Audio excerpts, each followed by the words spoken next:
rip your head off and down your neck. And welcome back to the 128 KB podcast. We are back once again, as Duke Nukem says. Yes. Due to lack of popular demand. Yeah, that's exactly what he said. He said something like that. Said something like that. This is your weekly dose of all things gaming with Duke. And Nukem. Rip your head off. Hello, everybody. Hello. Welcome back to this show. Indeed. How's your week been? Yeah, it's been good. And thank you. We'll be back next week. Yeah, bye. I'm just enjoying tea in my new magic mushroom cup. I'm enjoying nothing in my new bottle. You're such a sellout. Where's your integrity? They told me not to use it. Right? You know, the big wigs. They said you can show it, but if you use it, it like devalues it. It's like unsealing a game. I see. That I've done multiple times. Many times. I like to do it just to trigger people. I also like to buy really expensive collector's editions of games. Yes. And then open them and realise that the game sucks. Oh, yeah. That was terrible. How many was made? Was it 1,000? Something like that. 1,000. And they were banking on no one opening it. I think that was the thing. Yeah, I think so too. Hopefully no one plays this. Yeah. Escape from Tethys. That was it. Yeah, that sucked. It's somewhere behind me. I know, there's videos of us playing it somewhere. So bad. Do you know, I reflect upon that and it reminded me of... Do you remember the PlayStation magazine? Yeah. And it always had a demo disc on the front, didn't it? I lived off those demo discs. Yes. Amazing. Yeah. They would have like 3 AAA games on it, like a demo of them. Yeah. And then they would have like the indie corner, whatever it was called. Rubbish ones. Yeah. They were back in the day. They were awful. And they basically looked like some Atari game that was on the PlayStation. That was it, wasn't it? Yeah. And Escape from Tethys. Yes, yeah. Escape from Tethys reminded me of that. It was like that was the kind crap. Because they were always crap.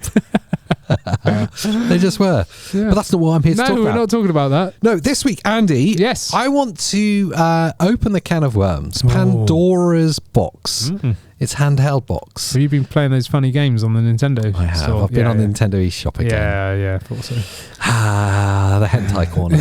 No, I want to discuss handheld gaming and whether this next generation, if handheld games are going to dominate. Oh, I'd love that. I'd love that because there's never really been the only people dominating has been Nintendo. Yeah, always. You know, Sony came and rose and then dropped off massively. A huge drop off. Yeah, PSP was massive. Yeah, Vita died a slow death. Sega tried. Yeah, there's been other ones. Atari had like the Lynx and stuff. Yeah, Lynx was kind of cool. Yeah, they're going back further now. But Nintendo, the only ones that have managed to make a success of it. They were the go-to right up until now.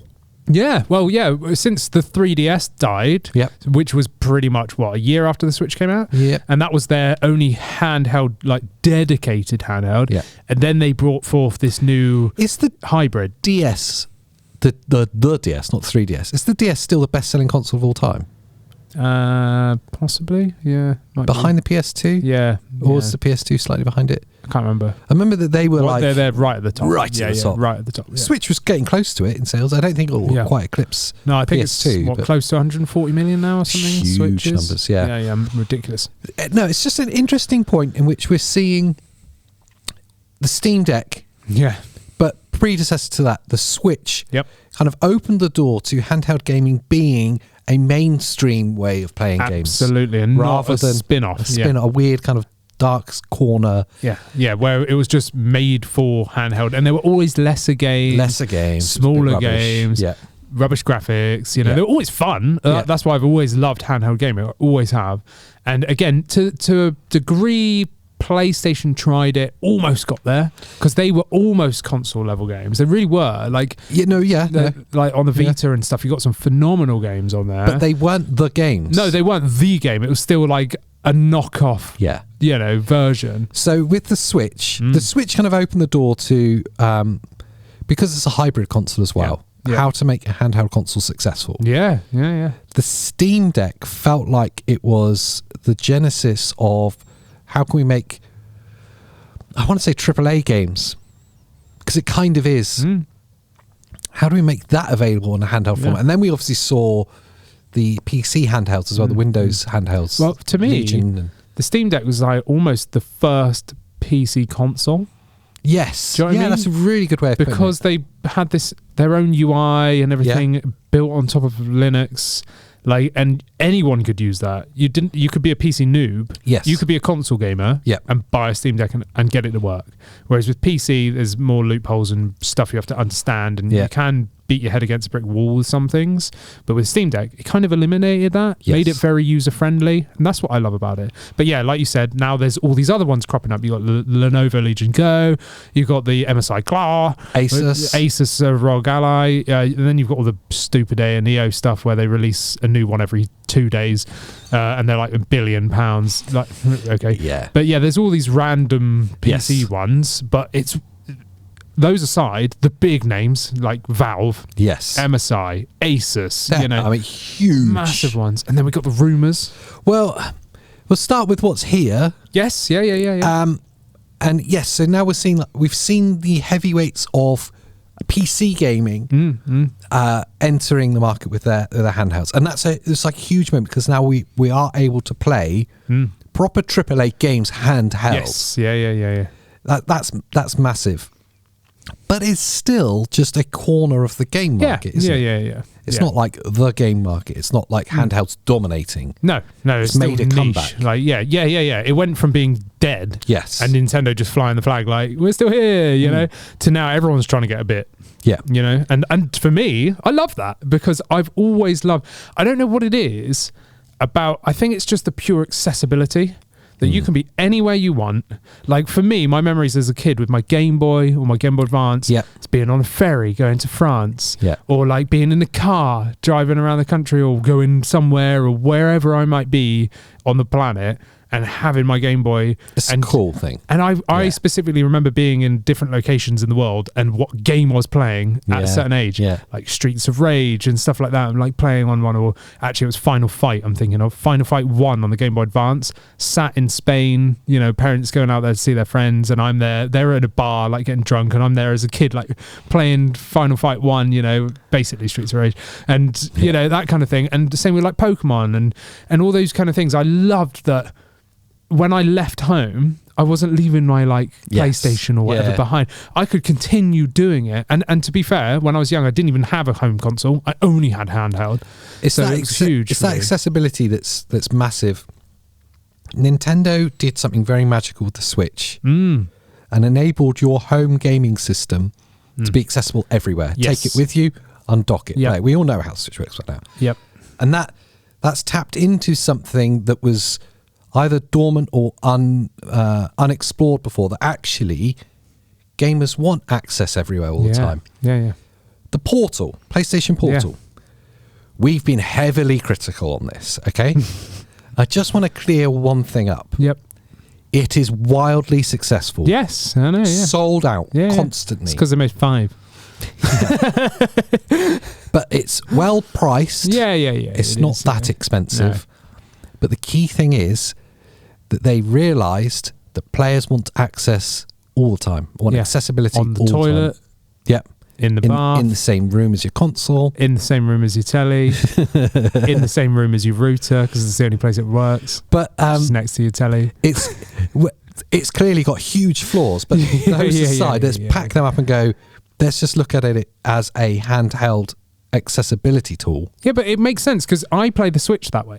Yes. I can dock my Switch and I've got the telly in front of me, but I would rather lay on the sofa and play a handheld. Yeah. So that's no different than what the Portal's offering. Yeah. So, you know, realistically, like Christina will play a game on the Xbox, she'll be playing Call of Duty or something.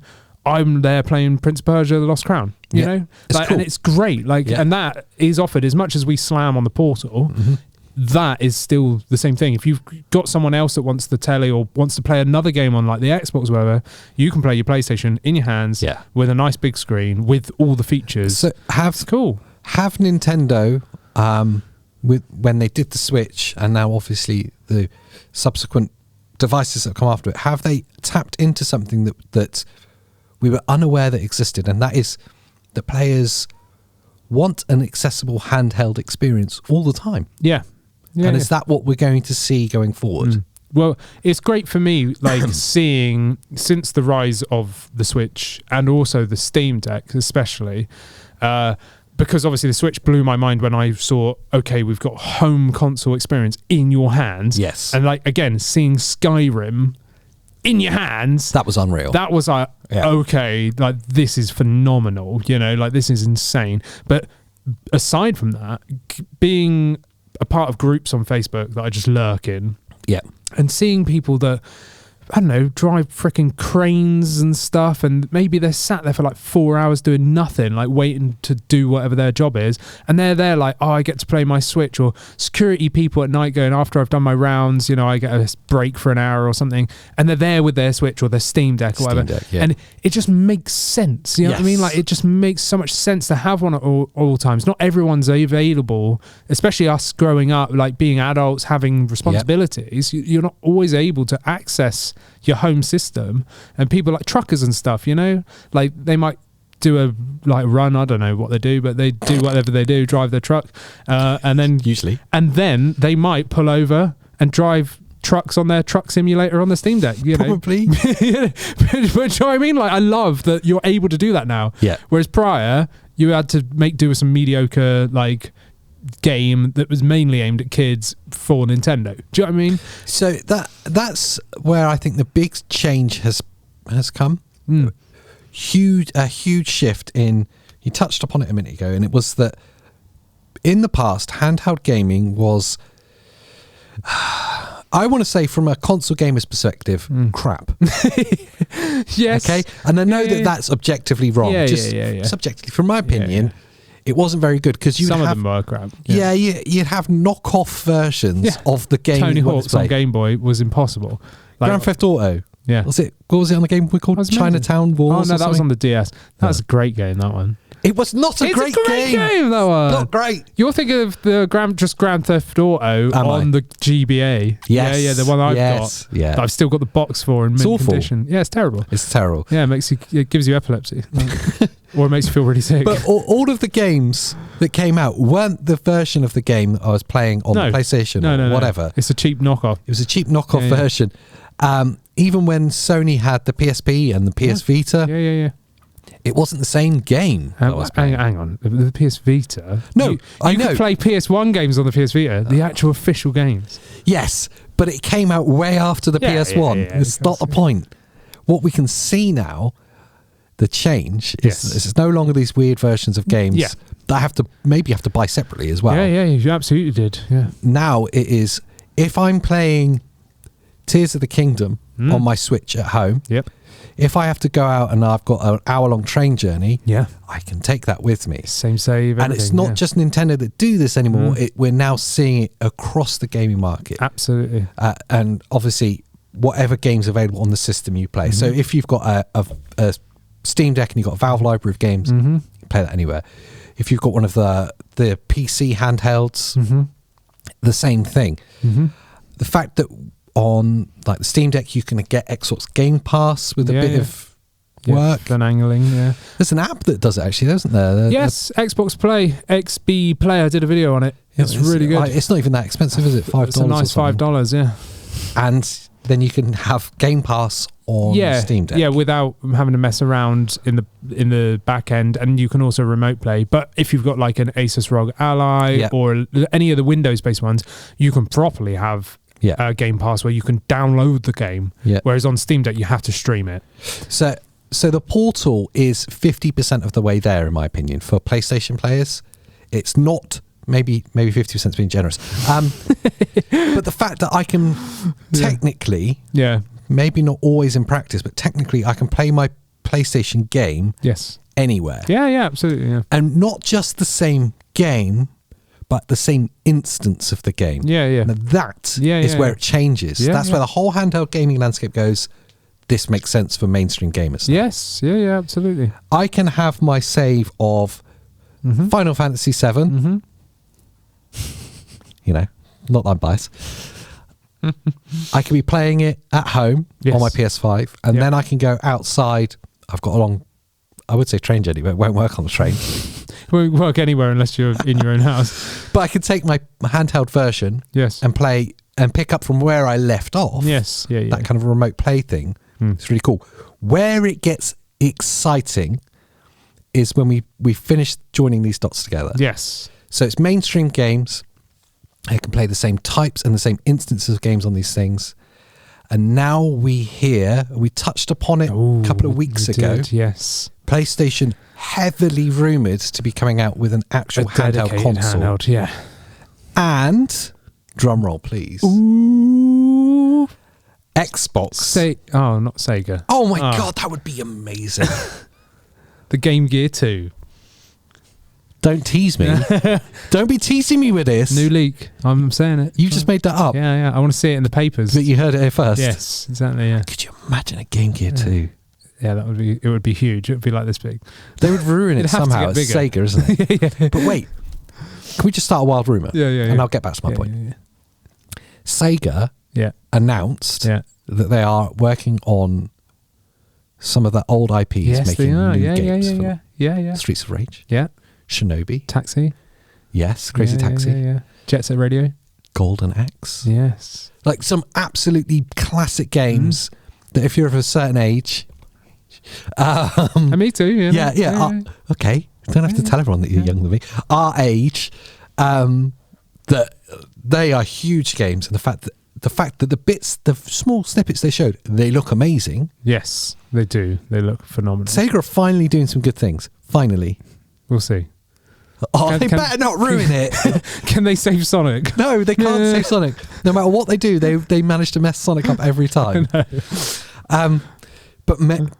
Rumourville. Yes. Maybe they're going to make a Game Gear 2 to play these games on. Exclusive to the Game Gear 2. Well, not exclusive. Yeah, they want to handheld only. No. They want to bring it back round to how handheld started. No, they want to actually sell. No. Make the games just for the handhelds, right? Not anywhere else. Oh no. Game Gear 2 only. You've ruined exclusive. it. I'd still buy it. Yeah. I would. Yeah. You've read it, yeah. I would buy it. But it'd have to be under £200. It's not going to be. Yeah, it'd have to be like 150.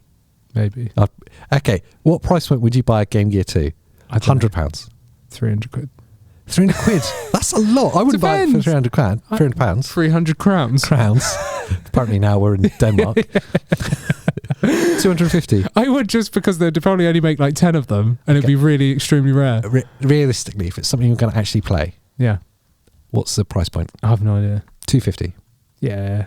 You said yes at 300. Yeah. You're too easy. Yeah. You're the target market. Yeah, exactly. I'd buy like any handheld. But you liked Sonic Frontiers. Yeah, I did. Yeah, it's great. It was good. Well, really I say it's good. I bought it. Yeah, and still haven't played it. Yeah. Sealed on the shelf. Probably is, yeah. No, it actually is. I never played it. Yeah. I'll get to it one day. I won't. Yeah. I don't think I'll complete it either. No. So, back to the point. We've got the strong rumours that PlayStation are bringing out an actual handheld console, not just a remote play device. Yes. And... Yes, this is the big one. The big one not is Sega. Xbox. Oh! Handheld Xbox. And they've never entered that. They've never needed to. No. Because it's Microsoft. Yeah. And you've got these handheld PCs. Yeah, and laptops and stuff. Laptops. You know what I mean? Game Pass works on these. They're fine with Game Pass working on Steam Deck. It's kind of everywhere already. Yeah, I mean, they even said, I can't remember his name. I've just gone brain. Phil? Yeah. Phil Spencer. Yeah. So Phil Spencer was even said in an interview about how he, uses the ASUS ROG Ally because, Game Pass is integrated with that so easily and well done. Yeah. So I just assumed, they'll just let all these PC manufacturers be their sort of like face of the handheld market. Feels like missing out. It does, yeah. Feels like they're missing out. I've always wanted an Xbox handheld, always. It'd be cool. Yeah, it would be cool. It would look cool. But I wish it came out in like the mid 2000s where like green RGB peak Xbox was just ridiculous, like stupid, like how the original Xbox was just like boom, like this big box. I'd love just like an over the top looking Xbox handheld. Do you know what I mean? So now just fantasize with us. Yeah. The PlayStation handheld exists. Yes. The Xbox handheld exists, which means that you can pick up and play with cloud saves. Your game from your PS5 to your PlayStation handheld, exactly the same place. No need to stream the game. Yeah, natively installed on your device, processing it from your device, and the save files obviously a cloud save, so it's linked. So the same game, the same instance of the game, the same save file, and then suddenly it makes sense that handheld gaming would dominate. But you know that would be better than these PC ones, right? Yes. Because they would have to work seamlessly. Yes. There's none of this tweaking and finagling. No configuring. No, because that sometimes puts you off of a game. I was kind of trying to save this. This is an idea that I had, but I forgot. And now it's come up. How sometimes playing on PC stops you from enjoying the game because you spend so long faffing around with the settings, yes, and then you get obsessed with the settings. Like, hang on, I could shave a few FPS off here. You know, I could make this look a little bit better. And then you tweak central, like going nuts about just stuck settings. in one area of a level, just going, and then just test this. Yeah, and you're like, no, I don't like the way the foliage is looking. Let me just change that. And then all of a sudden, you've spent half an hour, your time's up, and then you don't play it anyway. Yeah. Whereas like with Prince of Persia, The Lost Crown, I bought it on Switch. Yeah. You know, I was like, yeah, it's going to do. Looks beautiful, runs really well. There is actually some performance problems, but only here and there. But it looks amazing, and I don't even think about visuals or performance because I'm so into the game, you know. Whereas with the PC thing, as soon as I get my Steam Deck out, like I spent there's a demo of a game that I've been wanting to play for ages. Got the demo down. I spent like nearly an hour tweaking everything to make it run perfectly. And then I was like, I'm not even playing the game. Do you know what I mean? If I'd have done this on Switch, if they had the demo on Switch, I wouldn't have even cared. I would have just gone, all right, yeah, that's how it is, and then carried on. Do you know what I mean? There's a huge difference. When I was talking about the Final Fantasy VII Rebirth demo in the members show last week, and there was a problem with performance in that. I switched from graphics mode to performance mode and went, oh, let's fix it. Oh, it doesn't look as good.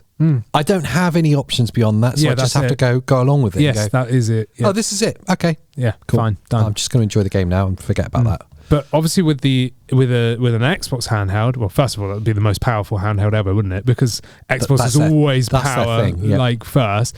So you got Xbox, which would be well on it, and they're Microsoft. They've already got all of everything. They've got everything ready for it. Why haven't they done this? And then you've got Sony, which already have the history with handheld. They know what they're doing with hardware. They've got the market share. Exactly. Yeah. So if they went all in, it would have to run beautifully. I fully believe the Switch 2 is going to make up for the loss of power of the Switch 1. Yeah. So I think they're going to sort of like regain some, grunt there for like, horsepower, and they would they would dominate because they would have to run good. And if they didn't, well, I suppose some games don't run good, do they? Some games don't run. Yeah, some games just don't run on them now. But they would run better than having to config them, yeah. Take that excitement, hold on to it, and I just go, okay, so we're probably talking end of the PS5 generation. Yes. Into that kind of the next generation. Maybe at the end of this, the next 2 years. Yeah, the next couple of years. So you've got the Switch 2 will already be there. Oh, yeah. Let's just pretend the PlayStation Portable 2. Yeah, the PSP 2. The Xbox handheld. And it's the PSPP, remember? Oh, the PSPP. You keep forgetting that, yeah. PS get their PP out. Yeah. The Xbox handheld, whatever we're going to call that. Yeah. Don't know. Nothing comes to mind. No. They've got weird names. They do. Could we call it the 720, please? 720. Because it was 360. Yeah, but then it's... They never did the 720. They didn't. It's criminal. But then if they put a 720p screen in it, that would make sense. But by then it needs to be 1080. It's going to be 1080 OLED. Yeah. It has to be. Had to be, yeah. Right, okay. So I'll play the scenario again. Yeah. Switch 2 will already be here. Yeah. And we know from everything we've heard so far and everything it has to be, it's going to be a great handheld experience. Yeah, it's going to be great. It's going to be phenomenal. Switch is here. Yep. Hybrid handheld console. Yep. PlayStation handheld is here. It is just a handheld console, but dynamically links to your PlayStation. Yeah, I don't think it'll be hybrid. No, I think it's just going to be a handheld that will link up to your classic, but you can use it independently because you've just got a PlayStation store on it. Yeah. Xbox, the same thing. Yeah. They've got all of the infrastructure there to do it already. Yeah. They're Microsoft. Yes. Game Pass machine. Oh. And I'll just add in one other just to Sega, just to push you over the edge. Okay. Yeah? Yeah. Into absolute handheld climax. Steam Deck 2. Oh, yes. That will be there, It will be, yeah, by that point in time, because Valve have already said when the OLED dropped, we are not doing a successor until there's enough of a jump in performance to make it valid. Yeah. And they said you're looking at 2 to 3 years. And that's the timeline we're talking about. That's the time frame we're talking at. So at that point, let's just put all the other PC handhelds in a box and go, therefore, PC gamers, the people that are really niche, that top 10% that really want the very best. Yeah, PC master race. Yeah, if you want to call them that. You can get the hate, not me. I'm part of it. Oh, right. I spent freaking 20 years building computers to play games. I'm just going to talk about the largest part of the market, the home console gamers. Now you've got these options. Yeah. The vast majority of people. You've got more variety in the handheld market than you do in the home console market. Yeah, the casual gamers and the hardcore gamers that are console, exclusive. That's what did amazing. they price point the Switch 2 at in the rumours? $400, I think it was. There's your price. Yeah. They'll all be around the same price. They will be. But some higher, by the time that comes out, I mean, I fully believe Switch 2 will be out by the end of the year. Yes, this year. Yeah. So by that point, Switch 2 might tactical. Drop. It is tactical because they will want to be cheaper. Yeah. Because they want to appeal to more. So it makes total sense for Nintendo. It's almost like Nintendo know this is happening. Mm-hmm. So it's like Nintendo right, we'll get it out this year. Full price, $400.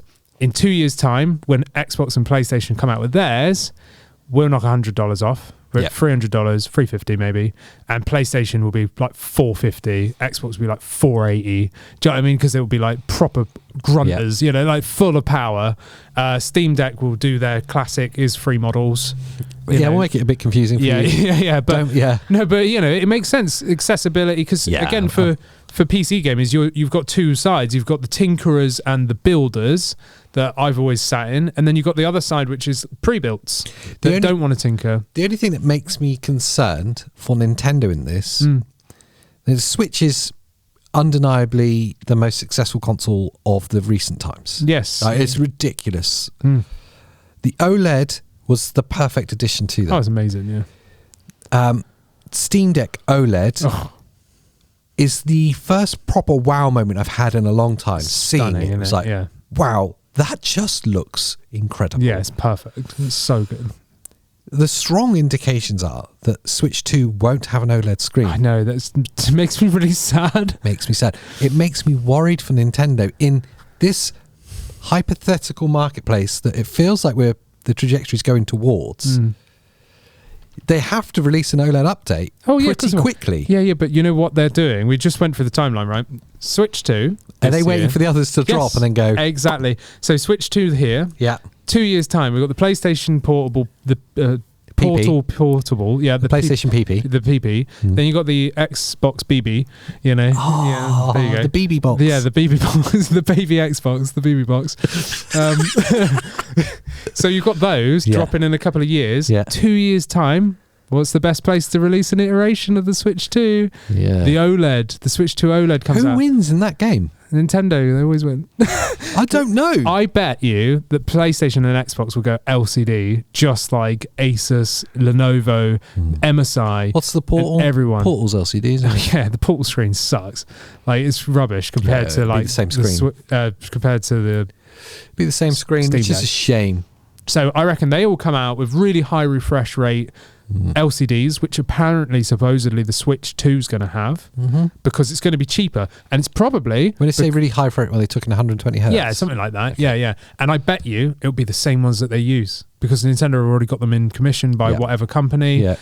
Sony and Xbox go, we'll just use the same one. So they contact whoever makes the screens, probably Sony anyway. Yeah. Do you know what I mean? Or Samsung. Yeah. Well, maybe Samsung then. Yeah. Get someone else in the mood. Get them in there. So they all use those. Switch 2's like, now let's get the OLED out, guys. So they all drop. Switch 2 OLED comes out cheaper than the rest. And at the same time in all of this, Valve do what Valve do best and then go, oh yeah, Steam Deck 2 OLED, it's 100 quid cheaper than everyone else. Yeah, and it's more powerful than all of them. Yeah. And you can use your Steam library with it. And it's a PC, so you can do work and other stuff with it, Yeah. It is a mad thought that there could be actual decent, viable handhelds out there, rather than like, I know like hate, but looking at like the Playdate and stuff like that. I love that thing. It looks cool. Never used one. Is that the one with the crank? Yeah, a little cranky thing. Yeah. It's cool, but that's another portable handheld gaming device. Yeah. That's the kind of stuff we're up against, or like weird random emulators that are all obscure and niche. Amberneck. Yeah. There's no Absolute's another one. There's so many weird ones. ABXY.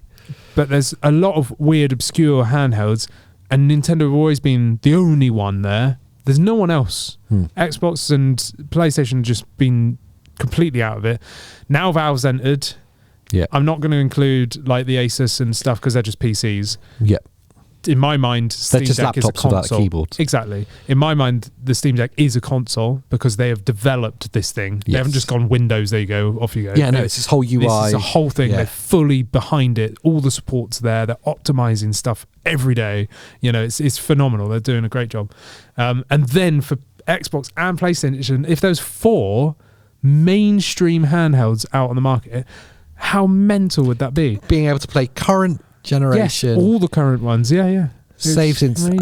Again, I go back to that bit I was talking about at the beginning. It's that ability to play the current games. Let's say this is your only console.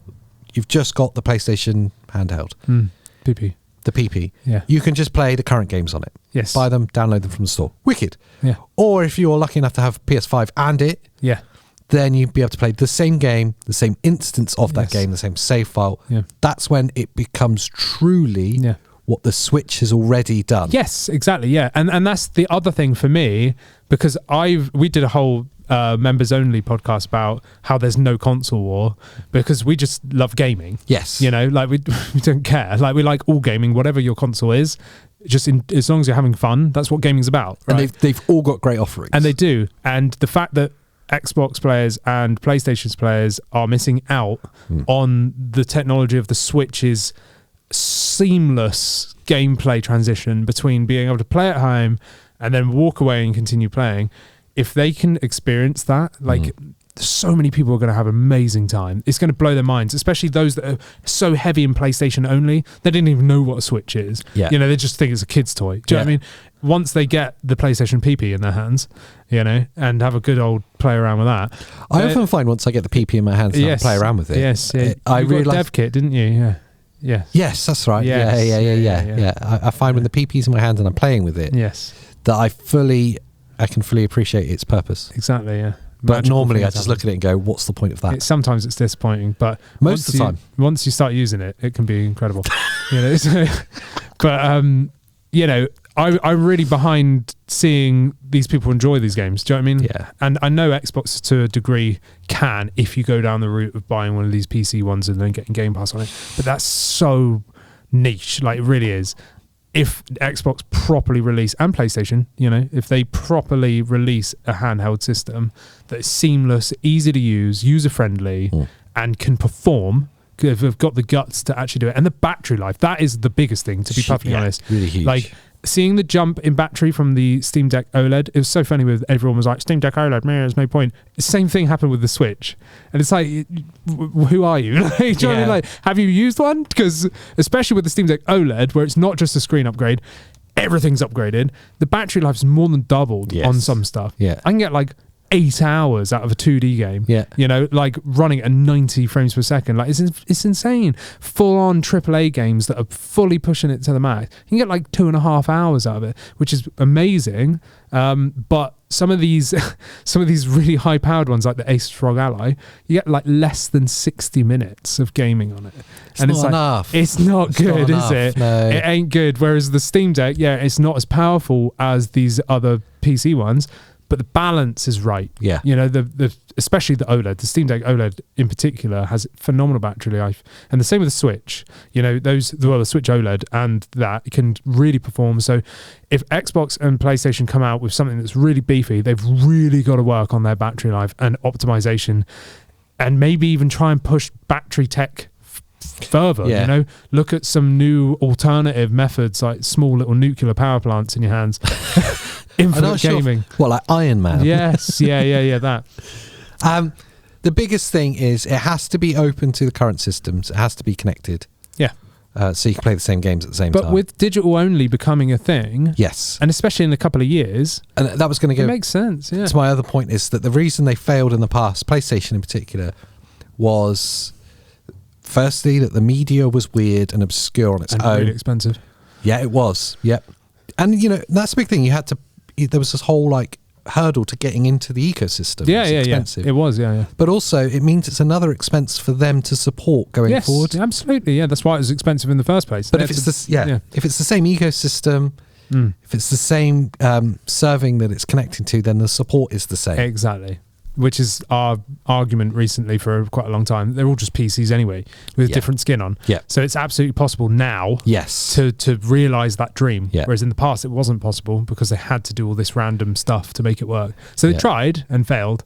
Yeah. You know, but now it's possible. So I go back to the question at the start of this, Andy. Yes. Will handhelds dominate? I hope so. I want them to. Same. I think that would be really exciting. I really do. It's things like I would be able to have my PlayStation here and then take my handheld home and play the same game or vice versa. Yes. And I'm sure there's countless millions of people in that same boat. Oh, absolutely. But also, they would be standalone systems. Yes. And if they're cheaper than the actual current gen home systems, it's a win-win. Just like the Xbox Series X is the like big beefy guy, and then you've got the Series S. Replace the Series S with a handheld, and then you've got the choice. You know, and that would be stunning. That then lets even more people through the gate into playing some of these fantastic games. And that's that's a really good analogy, because that is the kind of difference in processing that that you would expect to see between the handheld and the actual home console. Totally. It's the difference between the X and the S. Yeah, but pretty much, They can play the same games.